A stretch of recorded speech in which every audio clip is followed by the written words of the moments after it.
Amen. Alors, nous allons aujourd'hui aller dans l'enseignement. Le dimanche passé, on a fait action de grâce. Aujourd'hui, nous allons aller dans l'enseignement et je suis venu ce matin avec un enseignement de changement de destinée. Dis-moi Amen. C'est un enseignement qui peut changer ta destinée. Aujourd'hui, le thème de mon message, c'est comment Dieu peut-il prendre une personne ordinaire pour en faire une personne extraordinaire. C'est intéressant, non? C'est intéressant. Comment Dieu peut prendre quelqu'un d'ordinaire, comment Dieu peut prendre un anonyme pour en faire une star nationale ou bien même une star mondiale. Excellence, au temps du roi Saül, il y avait un monsieur très très âgé qu'on appelait Jessé. Jessé ou encore, la Bible appelle aussi Isaïe.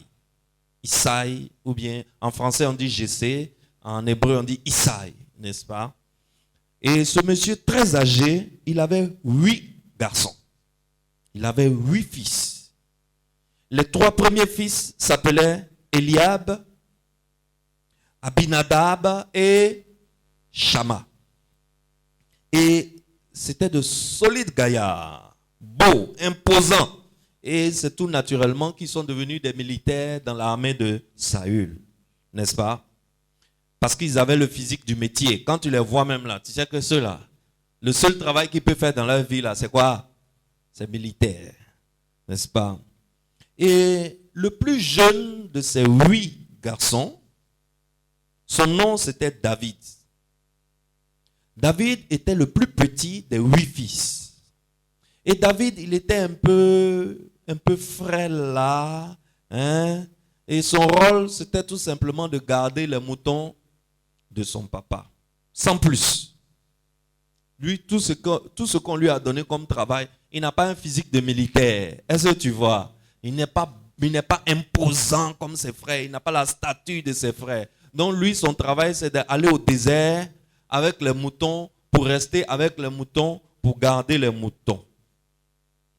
Mais c'est ce dernier fils-là, ce simple gardien de moutons sans prétention, un gars tout à fait ordinaire, c'est lui que Dieu va prendre et Dieu va faire de lui quelqu'un de tellement extraordinaire que la terre n'en avait jamais encore connu. C'est quelque chose d'incroyable qui est arrivé à ce simple berger. Et sa destinée a été une destinée vraiment wonderful.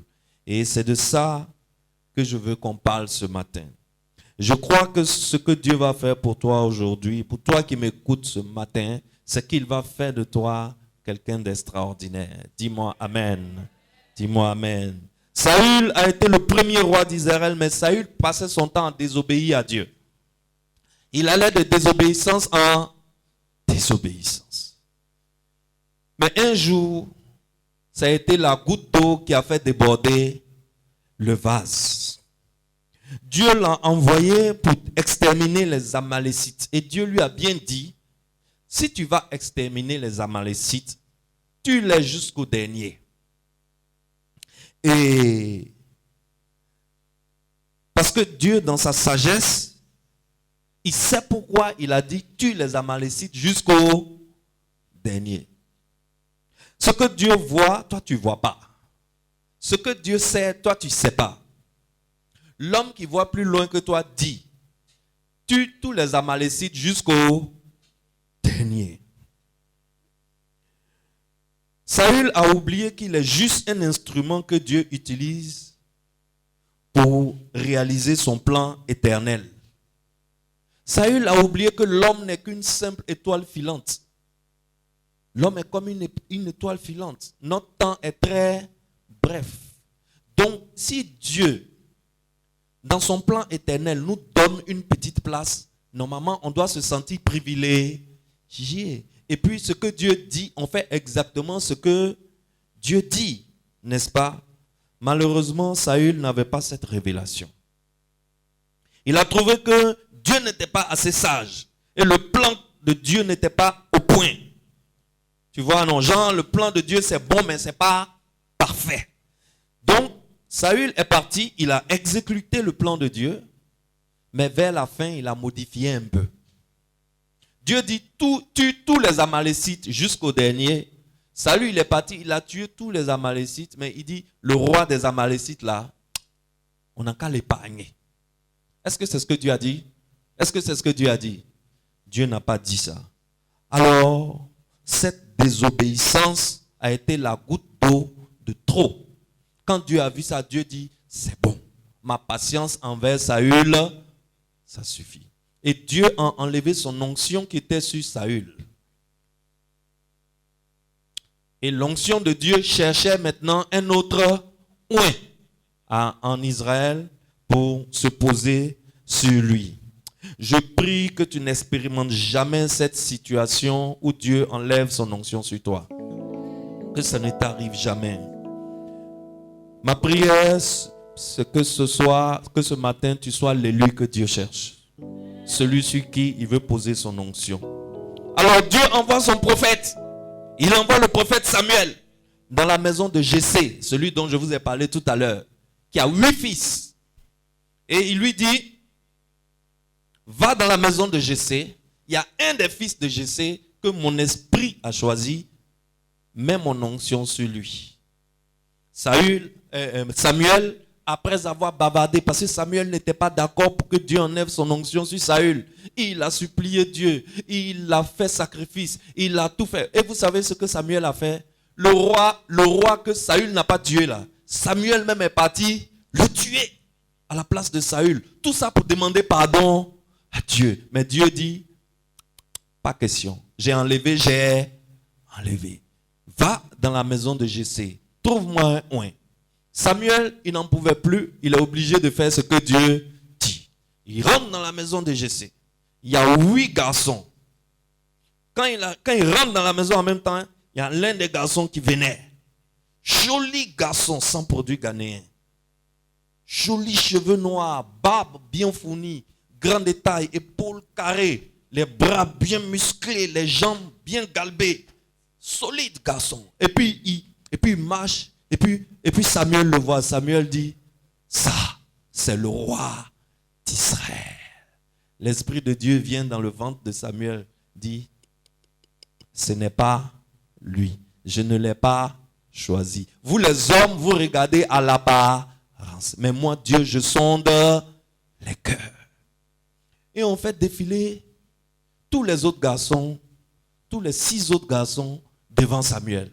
Quand un gars vient, l'Esprit dit non, c'est pas lui. Quand un gars vient, l'Esprit dit non, c'est pas lui. Jusqu'à les garçons sont finis. Samuel même est étonné. Il dit, mais, il demande à Jessé, mais, c'est tous tes enfants ça? Jessé dit, non, c'est pas tout. Il y a un petit, mais ça peut pas être lui. Lui, son rôle, c'est de garder mes moutons. C'est un enfant, il est frêle. C'est pas... Lui, il ne peut pas recevoir l'onction de Dieu. C'est un petit garçon.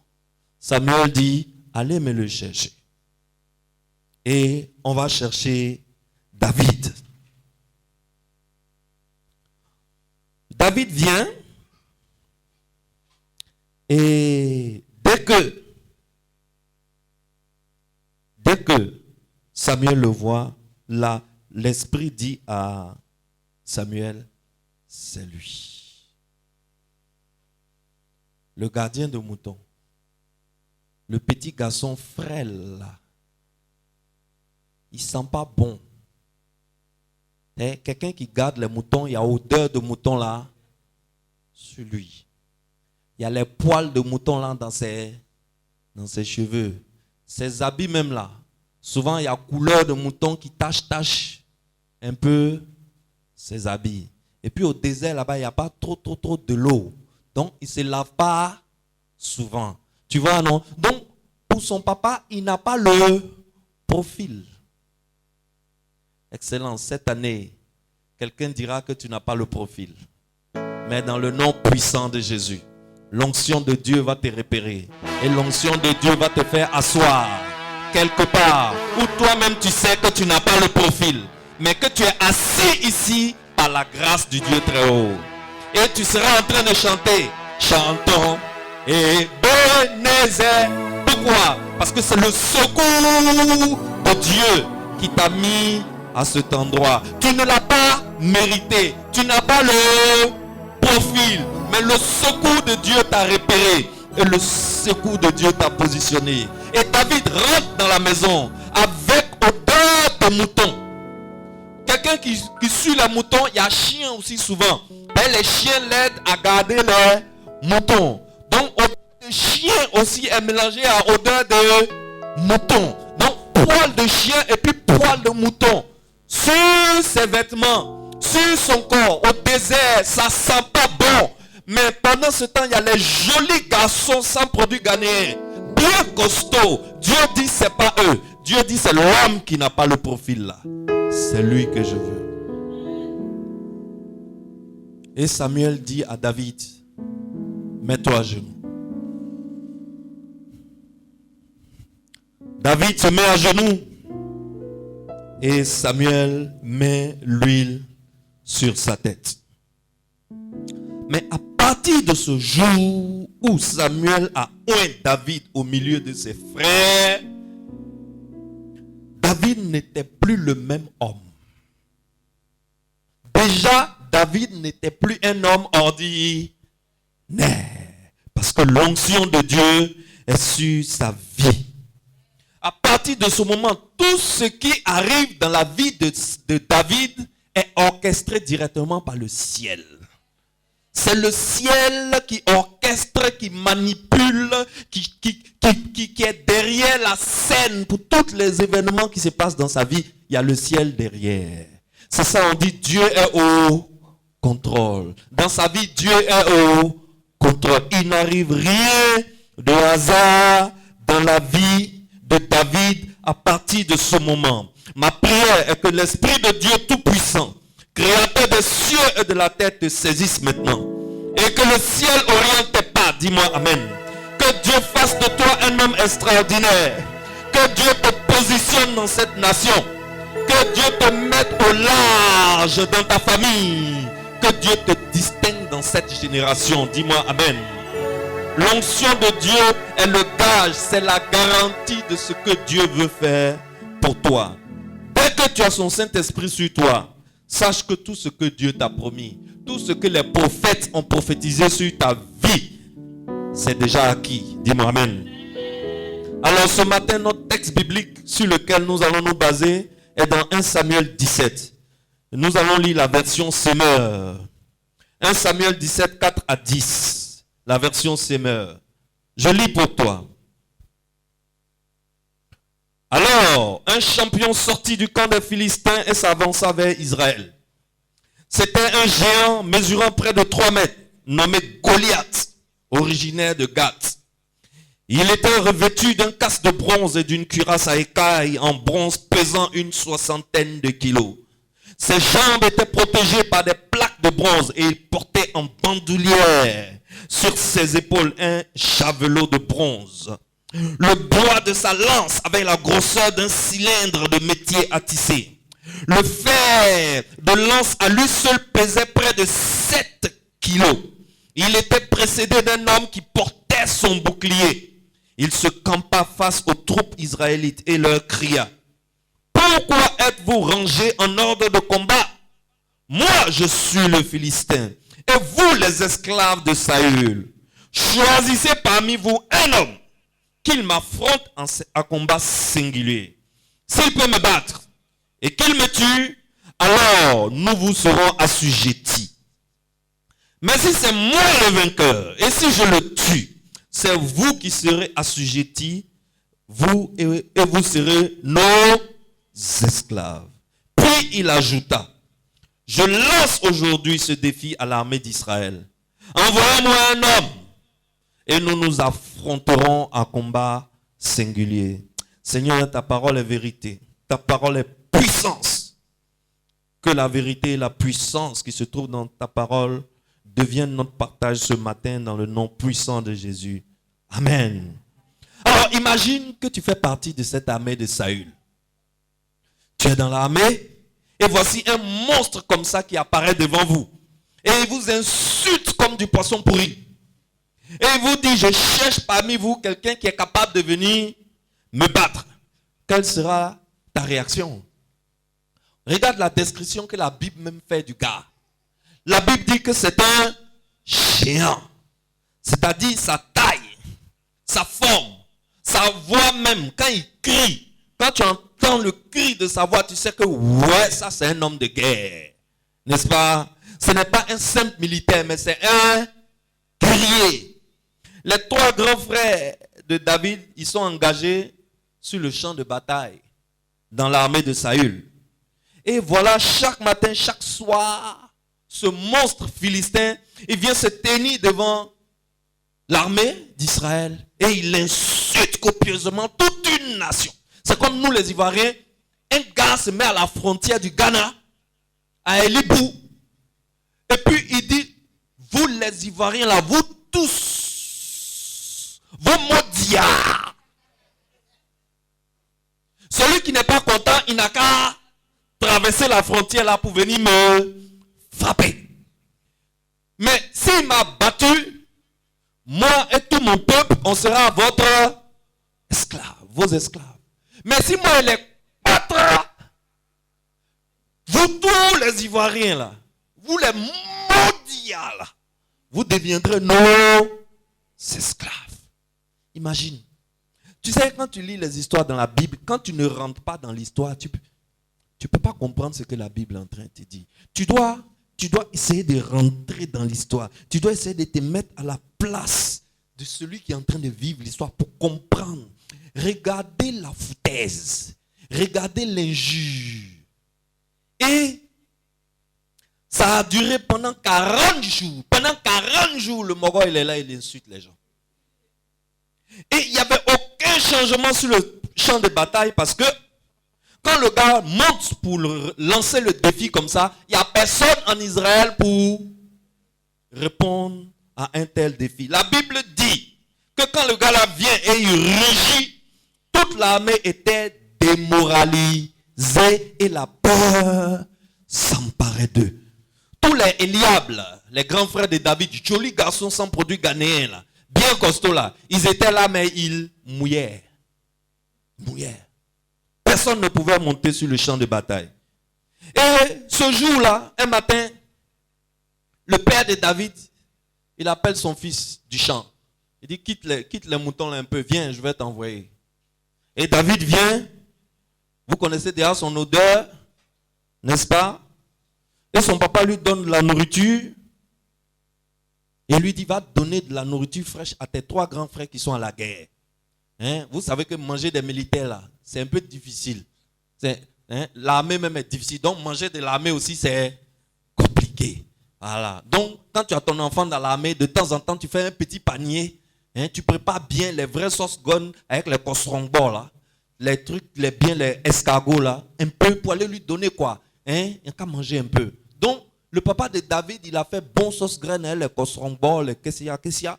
Il dit à David, prends, va donner un peu à tes frères.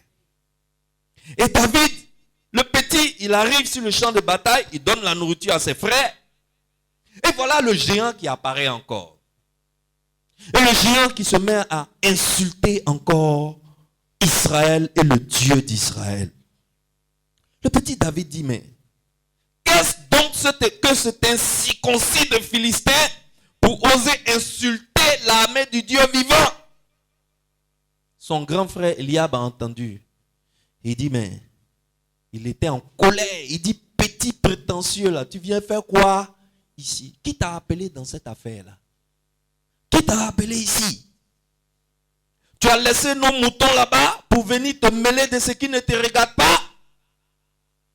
Je sais que ton cœur est rempli de mauvaises intentions et c'est la bataille qui t'intéresse. Retourne t'occuper de nos quelques moutons. Nos moutons ne sont même pas beaucoup. Va t'occuper d'eux. Et David a répondu, ah grand frère, j'ai fait quoi de mal? Est-ce que maintenant je n'ai plus le droit de parler? D'accord, je m'en vais.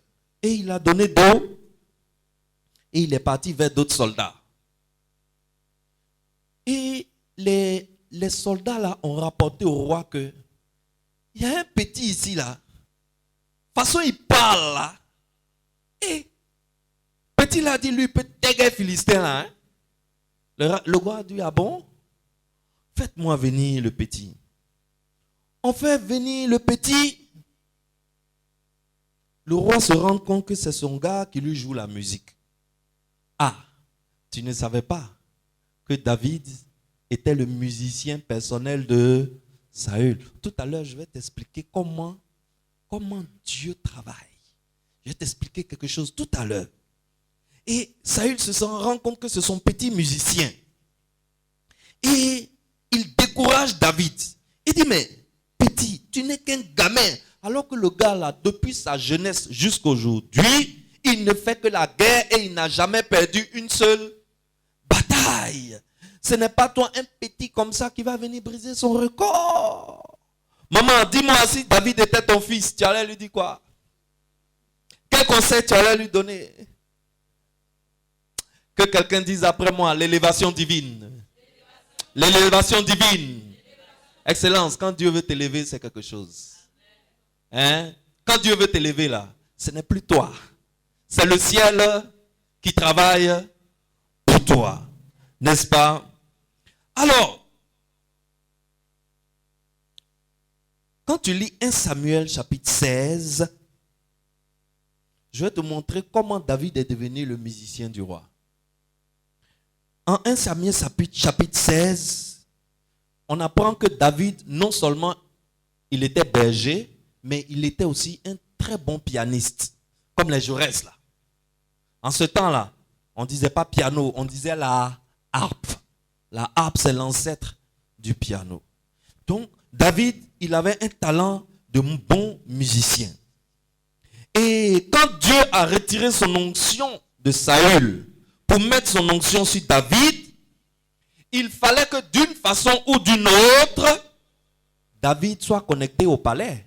Vrai ou faux? Vrai ou faux? Puisque l'onction qui est sur David, là, c'est une onction qu'il appelle à gouverner au palais. Mais pour le moment, l'enfant là, il est où? Il est au désert, il suivait les moutons. Mais Dieu l'a destiné à gouverner au palais, il faut que Dieu le connecte au palais. Qu'est-ce que Dieu va faire?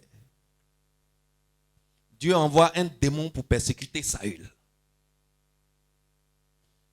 Il appelle un petit démon là, il dit, voyez, mort là, fatigue-le pour moi. Et le démon est dans la vie de Saül. Saül ne peut pas dormir la nuit. La journée, il ne peut pas fermer les yeux. Le démon le fatigue, le démon le tourmente, au point où Saül ne peut plus tenir. Il appelle ses serviteurs. Il dit, aidez-moi, trouvez-moi quelqu'un qui va m'aider. Je suis tourmenté perpétuellement.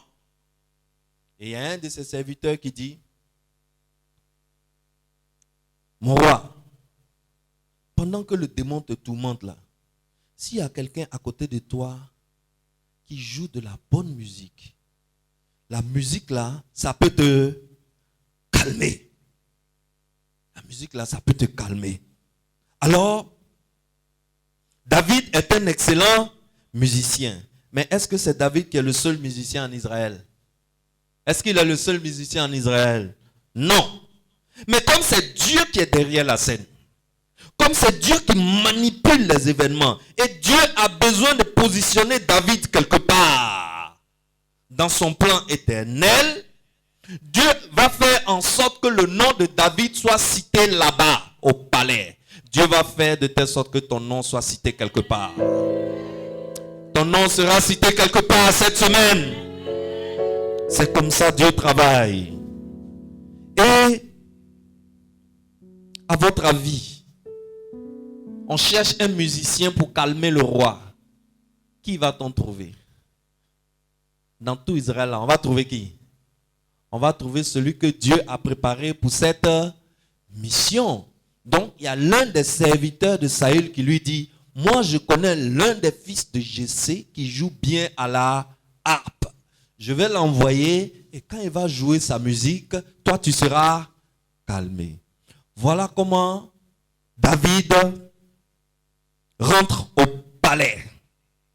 Le nom de David a été cité au palais et David rentre au palais. Je déclare, qu'on cherche quelqu'un dans la haute sphère de ce pays, Dieu fera en sorte qu'il y ait quelqu'un là-bas qui te connaisse. Dis-moi Amen. C'est pas parce que tu es le meilleur faiseur de cette chose à Abidjan, dans ce pays, non. Mais c'est juste parce que Dieu est derrière la scène. Il cherche à te positionner, dis-moi Amen. Il cherche à t'établir, dis-moi Amen. Que Dieu te donne accès à la haute sphère de ce continent, dis-moi Amen. Que devant chaque porte où tu te trouves, que cette porte s'ouvre devant toi. J'ordonne aux portes qui sont fermées devant toi ce matin de s'ouvrir devant le coin de l'Éternel. Dis-moi Amen. Et voilà comment David a eu accès au palais. Maintenant, Saül le connaît, puisqu'il est devenu le musicien personnel de Saül. Il est connu au palais. Il peut rentrer au palais. Maintenant, David a un laissez-passer présidentiel. Pourquoi? Parce que en tant que serviteur particulier du roi, les soldats n'ont pas le droit de l'arrêter à un barrage pour faire une rafle. Donc, on va lui donner un laissez-passer présidentiel.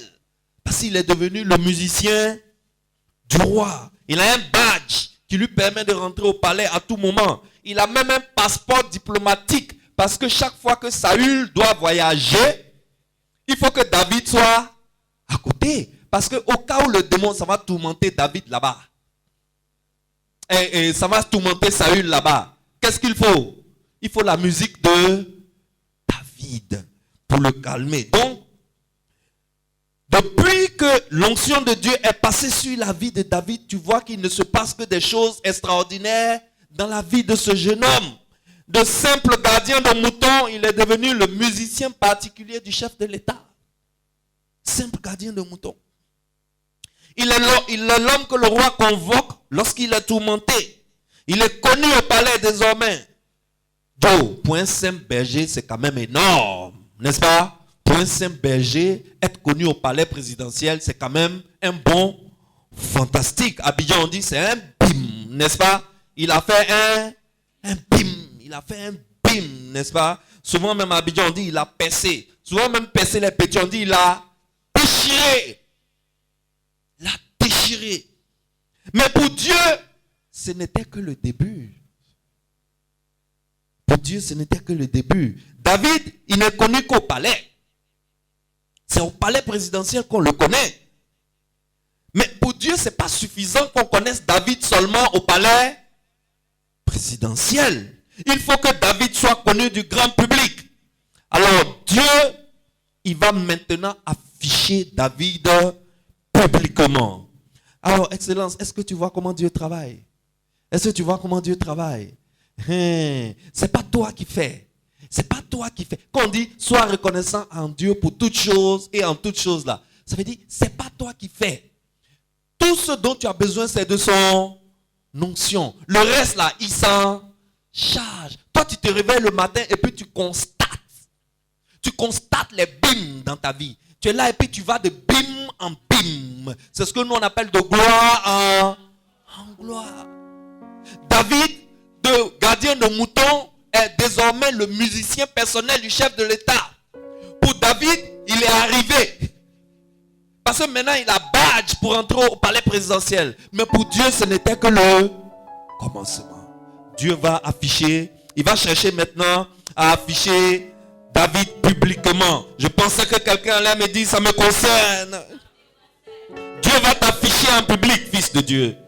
Tu n'auras pas besoin de payer les panneaux publicitaires d'Abidjan pour être connu. Dis-moi Amen. Tu n'auras pas besoin de mettre ta photo à tous les carrefours pour être connu. Dis-moi Amen. Et c'est ce que Dieu va faire pour David. Dieu ne va pas mettre les photos de David à tous les carrefours pour le connaître. Mais pour afficher David publiquement, Dieu va faire venir Goliath. Est-ce que quelqu'un me comprend? Dieu va faire venir un géant. Dieu va faire venir un monstre, un guerrier effrayant et invaincu jusqu'alors. Saül, il avait eu raison de ne pas monter pour affronter Goliath. S'il était allé affronter Goliath, qu'est-ce qui allait lui arriver? Goliath allait le taguer mal. Pourquoi? Parce que l'onction de Dieu est quittée sur Saül. Désormais, Saül n'est plus un homme extraordinaire. Il est devenu un homme ordinaire. Donc, Saül a eu raison de ne pas affronter Goliath. Abner, qui était le général, chef d'état-major des armées d'Israël. Un solide monsieur. Son apparence même fait peur.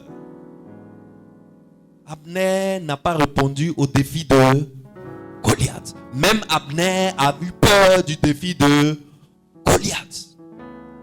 Jonathan, le fils de Saül, qui est un grand guerrier parmi les guerriers. Un jour, Jonathan et son serviteur, à deux, ils ont fait fuir toute l'armée des Philistins. À deux.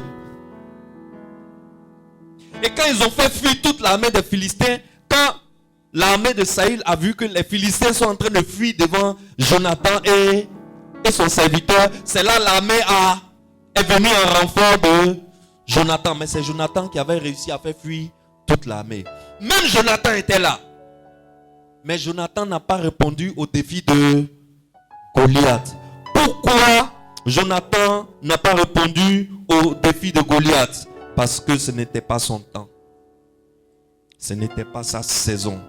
Excellence, quand ce n'est pas ton temps, quand ce n'est pas ta saison, Dieu te bloque. Dieu te bloque. Mais quand c'est ton temps, quel que soit le trou où tu te trouves, Dieu va te chercher dans le trou et il t'affiche publiquement.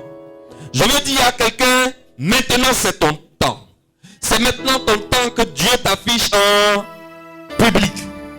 David, il gérait ses moutons tranquillement au désert.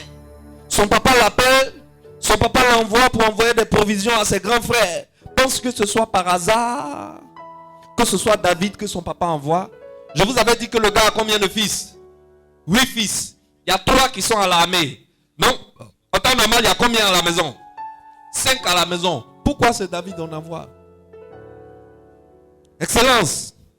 David a été un bon enfant. Il n'a pas dit pourquoi c'est toujours moi qu'on envoie. Et mes autres frères là, ils font quoi à la maison? Cette fois-ci, je ne vais pas. David n'a pas dit ça. Un bon enfant, David a obéi et il est parti. Je veux dire à quelqu'un ici ce matin, il faut toujours partir quand on t'envoie. Car tu ne connais pas le jour de ton jour. Tu ne connais pas le jour de ton jour. Et David, il est allé faire la commission. Arrivé là-bas, il voit le géant qui menace toute une armée. Mais quand David regarde le géant, est-ce que David voit la même chose que Saül? David ne voit pas la même chose que Saül. Quand Saül voit Goliath, il voit la défaite totale et absolue d'Israël. Il voit sa mort. Mais quand David voit Goliath, il voit juste un prétexte pour donner la gloire au Dieu d'Israël. N'est-ce pas? Il demande, il y a quoi comme récompense pour celui qui va débarrasser Israël de ce Philistin-là? On dit, le roi dit, celui qui va tuer ce Philistin-là, on va lui donner beaucoup d'or. David dit, mais si c'est ça, je suis déjà riche. On dit, mais c'est pas encore fini. Hein? Le roi dit, après t'avoir donné beaucoup d'or et beaucoup d'argent, la famille de celui qui va tuer ce géant-là ne va plus jamais payer d'impôts en Israël. Ils seront exonérés de toute taxe et de tout impôt. David dit, hein? On dit, mais c'est pas fini. Le roi dit, non seulement on va te donner l'or, l'argent, on va t'épargner de toute taxe et de tout impôt, mais tu connais la fille du roi là, non? La fraîchinie là, jolie là, claire là, tu sais ses cheveux là. Le roi dit, celui qui abat ce géant là, je lui donne ma fille. David dit, aïe, aïe, aïe, aïe, aïe, aïe, aïe, aïe. C'est que le gars il est déjà mort. Considérez-le qu'il est déjà mort. Je te dis. Et son frère Eliab, il a entendu. Et Eliab dit à David, petit, ça là, ça n'a rien à voir avec l'huile qu'on verse sur la tête. Ça là, c'est une affaire de militaire. Ça là, c'est une affaire de guerre. Tu as fini de nous donner à manger, il faut quitter ici. Il faut quitter ici. Tu n'as même pas l'âge de rentrer dans l'armée. Tu n'as aucune formation militaire. Nous-mêmes, on est des militaires. On a regardé le gars là jusqu'à... On ne sait pas par quel bout il faut l'attraper. On ne sait même pas par quel côté il faut l'attaquer. Donc, mon petit, quitte ici. Et David a quitté. On a envoyé David chez le roi. Tu sais que désormais, David a accès où? Au palais. C'est comme ça Dieu fait. Dieu a préparé David à avoir accès au palais. Excellence, toute relation que Dieu te donne, garde bien cette relation pour demain. Ça va te servir. Ne te mets pas en palabre avec tout le monde pour rien. Souvent c'est pour des miettes. Si tu vois que pour toi va partir, laisse partir. Mais garde la bonne relation avec la personne. À cause de quoi? À cause de demain. Excellence. Tout le temps en train de se batailler pour partager 5 000. Pour partager 10 000. C'est, fils de Dieu, tu as dépassé ce niveau à partir de ce matin. Dis-moi Amen. Si quelqu'un veut lutter 5 000, 10 000 à toi, il faut lui laisser. Il n'a qu'à partir avec ça. David rentre chez Saül sans protocole. Et il dit une phrase à Saül. La phrase me plaît. Il dit, mon roi, que personne ne perde courage à cause de ce Philistin. Parce que je vais régler son cas. Le roi même est étonné. Il dit, mais toi, c'est musique, tu sais jouer. Ça là, on dit la guerre. Il y a la mort dedans, hein, petit. Le gars là, je te dis, c'est un tueur professionnel. David dit, mon roi, tu sais, quand j'étais au désert à garder les moutons de mon papa, des fois, il y a des lions qui venaient emporter une brebis de mon papa. Je ne disais pas, mon papa a beaucoup de brebis, lion aussi n'a qu'à prendre un pour partir. Je laissais les brebis, je courais après le lion, je rattrapais le lion et je arrachais la brebis de la gueule du lion. Et si le lion n'est pas content, je le tue. Le roi Saül dit, tu dis quoi? Il dit oui. Quand j'étais au désert, c'est ce qui se passait. Là, Saül commence à être un peu rassuré maintenant. Maintenant, il se dit, ah, si petit là, il tue le lion avec ses mains, c'est qu'on dirait qu'il peut gérer le mouvement de géant là, hein? Il dit, bon, d'accord, petit, j'ai compris. Et il demande à ce que on part David pour affronter Goliath. Mais tout ça là, grâce à quoi David a pu réaliser? C'est grâce à l'onction de Dieu que Samuel a mis sur sa vie. L'onction, ce n'est pas seulement pour parler en langue, excellence. L'onction, ce n'est pas seulement pour souffler dans le micro, pour que les gens tombent par terre. Non. L'onction, ça vient te permettre de faire ce que tu n'aurais jamais pu faire naturellement. Si Dieu te donne son esprit, c'est pour accomplir quelque chose que tu ne pouvais pas faire par toi-même. Est-ce que quelqu'un me comprend? Dieu n'a jamais oint quelqu'un et lui demande d'aller faire quelque chose d'ordinaire. Quand Dieu oint quelqu'un, c'est pour demander à cette personne de faire des choses extraordinaires. Quand tu lis bien la Bible, tu vas voir que toutes les personnes que Dieu a envoyées pour aller faire quelque chose, c'est toujours quelque chose d'extraordinaire. Si c'est pour faire des choses ordinaires, Dieu n'a pas besoin de libérer son onction sur ta vie, n'est-ce pas? Il n'a pas besoin de libérer son onction sur ta vie. Si tu viens voir le pasteur, tu dis, pasteur, Dieu m'a dit de refaire la peinture de la villa où il y a le temple en ce mois de décembre. Ça là, c'est pas Dieu qui t'a dit, hein? C'est toi-même qui as pris conscience que les bienfaits et les hauts faits de Dieu dans ta vie durant l'année 2021, tu veux être reconnaissant à Dieu. C'est pour cela que ton cœur te dit il faut faire peinture moins d'1 million. N'est-ce pas? Mais quand Dieu te parle, il va te mettre de faire quelque chose pour ton église qui va marquer l'église sur des générations et des générations. Faire peinture 500 000, 600 000, 1 million là. Dieu n'a pas besoin de te parler pour ça. Ça c'est toi-même qui t'es parlé. Quand Dieu met son onction sur quelqu'un pour faire quelque chose, c'est pour faire quelque chose de totalement extraordinaire. Dieu, il est allé vers Abraham. Il lui a dit, tu seras le père d'une multitude de nations. Alors que Dieu savait que naturellement, Abraham ne pouvait pas avoir d'enfants. Abraham était stérile, sa femme était stérile. Deux stériles se marient, comment il peut faire enfant? Jamais. Mais Dieu dit, tu seras le père d'une multitude de nations. Et Dieu fait quoi? Dieu met son onction sur lui pour que Abraham fasse quelque chose d'extraordinaire. Il est allé vers la Vierge Marie. Il dit, tu vas tomber enceinte, alors qu'il sait très bien que Marie ne sortait pas avec Joseph. La Vierge dit, mais comment moi une Vierge je peux tomber enceinte? Dieu dit, tu tomberas enceinte parce que l'Esprit surviendra sur toi. L'Esprit ne survient pas sur quelqu'un pour faire quelque chose d'ordinaire. Dieu ne va pas mettre son esprit sur toi pour acheter voiture. Acheter voiture là, c'est quoi? C'est ordinaire. Dieu ne va pas mettre son esprit sur toi pour acheter maison. Et un homme qui travaille normalement n'a pas besoin de l'esprit de Dieu pour construire maison. Les francs-maçons là, ce n'est pas eux qui sont les propriétaires des immeubles qu'on loue. Est-ce qu'ils ont eu besoin de l'esprit de Dieu? Non. Quand Dieu met son esprit sur quelqu'un, c'est pour faire quelque chose qui va marquer le royaume des cieux, qui va transformer le royaume des cieux sur des générations et des générations. Excellence. Alors, il y a quelque chose que Saül n'avait pas compris. C'est que quand Dieu veut faire quelque chose d'extraordinaire avec quelqu'un, il met son onction sur lui. Et c'est cette chose que David avait compris. David savait qu'en temps normal, un petit comme lui ne pouvait pas tuer le géant.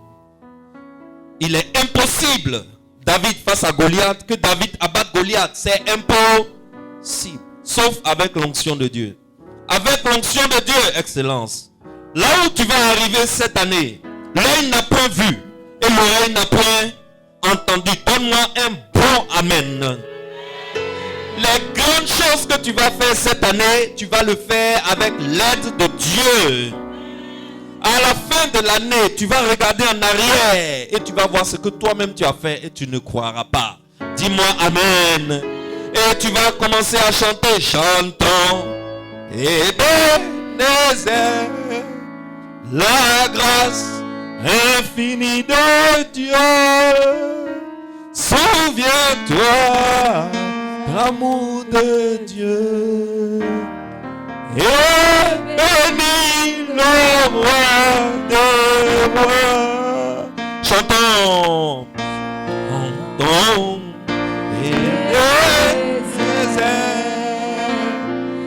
La grâce infinie de Dieu. Souviens-toi de l'amour de Dieu. Et bénis le roi des rois. Et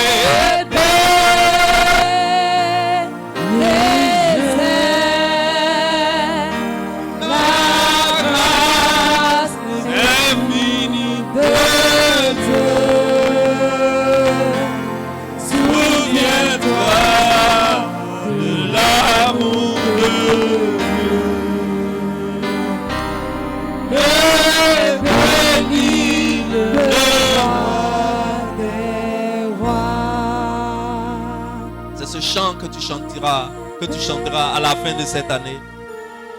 Quand tu verras les choses que l'onction de Dieu t'a permis de faire. Excellence. Je veux dire à quelqu'un aujourd'hui que l'alliance sous laquelle tu es plus puissante que l'alliance sous laquelle était David. Je veux dire à quelqu'un que cette onction qui est passée sur la vie de David, Dieu donnait cette onction de façon particulière et individuelle à une personne. Mais wow, depuis l'œuvre de la croix, depuis que Jésus-Christ a versé son sang à la croix, désormais, toute personne personne qui a donné sa vie à Jésus, dont Jésus-Christ est le Seigneur et le Sauveur, bénéficie automatiquement de cette onction qui était sur la vie de David. De cette onction qui a fait que David a tué Goliath. Alors je prie pour quelqu'un ce soir, ce matin. Et sur l'onction de la croix, j'invoque le sang de Jésus sur ta vie ce matin. Afin que ce matin, ce que tu ne pouvais pas faire naturellement, que l'onction de Dieu descende sur toi maintenant et te permette de faire des choses extraordinaires, des choses surnaturelles. Je chante ce matin et je lève ce matin la voix vers le secours de Dieu. Et j'invoque le Père. J'invoque la grâce infinie de Dieu qui se cache dans le sang de l'agneau. Qu'il descende sur toi ce matin. Qu'il descende sur toi ce matin. Que la grâce infinie descende sur toi ce matin. Que cette onction spéciale descende sur toi ce matin. Afin de t'amener à faire des choses extraordinaires. La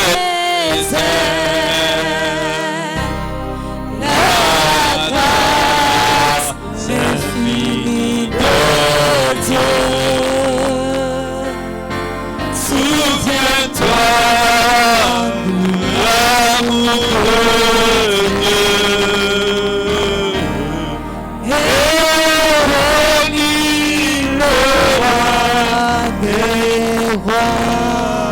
Où sont les David dans cette salle ce matin? Dans nos églises, nous avons plus de Saül que de David. Saül passe son temps à analyser. Saül passe son temps à comparer. Saül passe son temps à réfléchir. Saül vient à l'église avec un million de poche pour donner à l'église. Au final, il donne 100 000, il va à la maison avec les 900 000. Pourquoi? Parce qu'il était à l'église et puis il réfléchit et puis il dit mais il leur donner tout ça là pourquoi? Attends, je vais aller régler mes problèmes avec.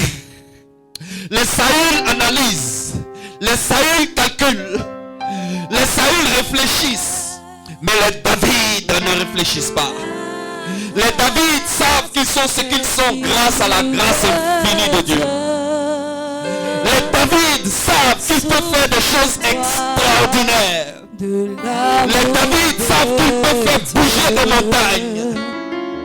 Les David savent qu'ils peuvent faire écrouler des frontières grâce à l'onction sur leur vie. Alors où sont les David de cette génération?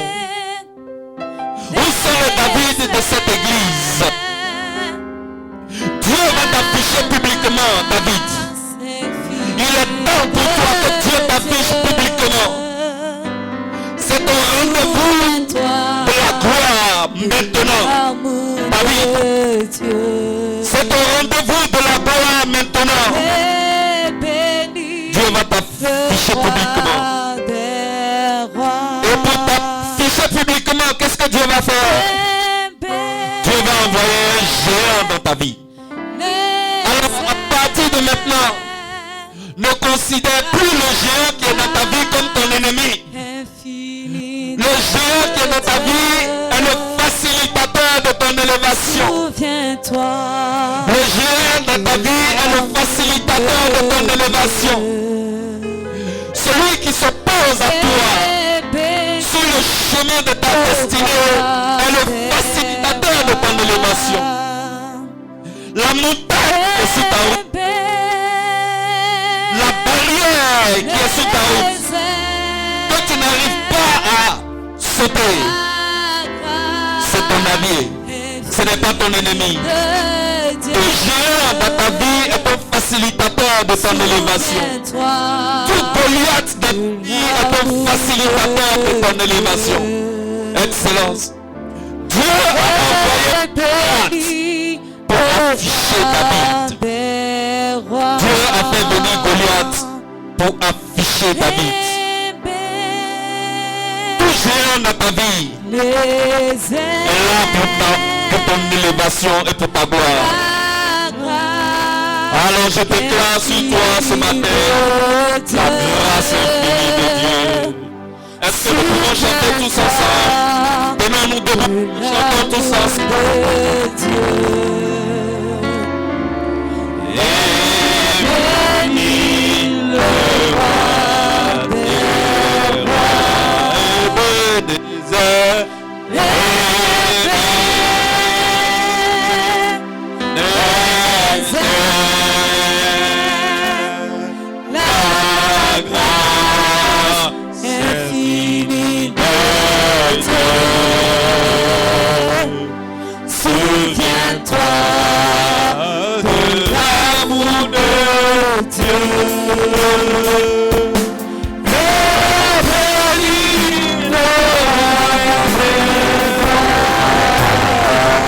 Excellence, je te dis une dernière chose. Laisse-moi te donner la chair de poule. Je vais te dire une dernière révélation. Goliath regarde David. David, ça va affronter Goliath. Et Goliath regarde David et il dit à David, je donnerai ta chair à manger aux oiseaux du ciel et aux bêtes des champs. Et David répond à Goliath. David dit, ce soir même, aujourd'hui même, moi David, je donnerai Goliath et la chair de tous les Philistins à manger aux oiseaux des cieux et aux bêtes des champs. Excellence, à ton avis, les oiseaux et les bêtes des champs, ils vont prier pour qui? Les oiseaux et les bêtes des champs vont prier pour qui? Ils vont prier pour qui? Parce que si David gagne, ils auront beaucoup à manger. Excellence, aujourd'hui, les oiseaux et les bêtes des champs prieront pour toi. Parce que si toi tu tombes, ils n'auront pas beaucoup à manger. Mais si ton géant tombe, ils auront beaucoup à manger. Dans le nom puissant de Jésus. Prie Jésus, adore Jésus. Adore le roi des rois. Adore le roi des rois. Adore ce Dieu qui travaille dans la sphère de l'impossible. Dieu ne te donnera jamais à faire quelque chose qui est... Il te donnera toujours à faire quelque chose qui est impossible. Et il te donnera son onction pour réussir. Alors le géant qui est dans ta vie, la maladie qui est dans ta vie, c'est le facilitateur de ton élévation. Cette maladie ne te tuera pas. Le problème de chômage qui est dans ta vie, ce problème ne te tuera pas. C'est le facilitateur de ton élévation. C'est le géant qui est dans ta vie. Cette confrérie de sorciers qui travaillent contre toi depuis ton village, depuis tes origines, ils ne t'abandonnent pas. Ils sont le facilitateur de ton élévation. Dieu va te donner leur chair à manger aux oiseaux et aux bêtes des champs dans le nom puissant de Jésus-Christ de Nazareth. La grâce infinie de Dieu, souviens-toi de l'amour de Dieu.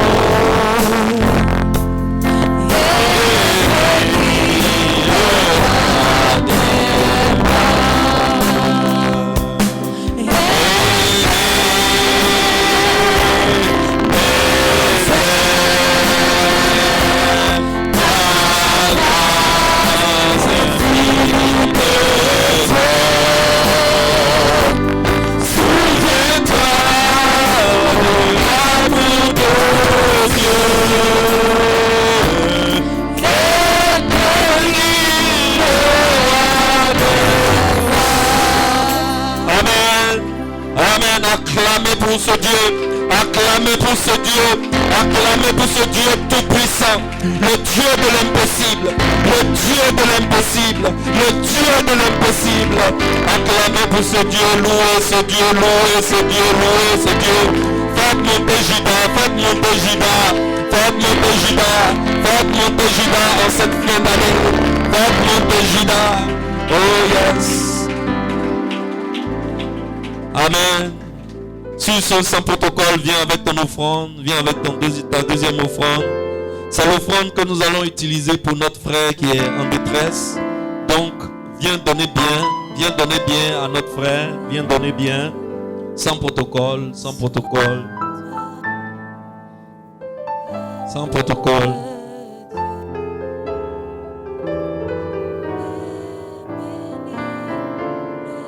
Amen. Bon dimanche à tous. Nous bénissons le nom du Seigneur pour ce message qui bouleverse nos vies, qui transforme nos vies pour de bon. Amen. Amen. Nous invitons le service comme pour les annonces. Il y en a. Alléluia. Excellence, continue d'acclamer le Seigneur pour ta vie qui vient de changer. Comme j'ai l'habitude de le dire, la qualité de la vie que nous menons est fonction de l'enseignement que nous recevons. Quand tu reçois un enseignement de qualité, il faut être responsable et acclamer Dieu pour cela. Parce que les enseignements de qualité, on ne les reçoit pas dans la rue. On ne les reçoit pas dans la drogue.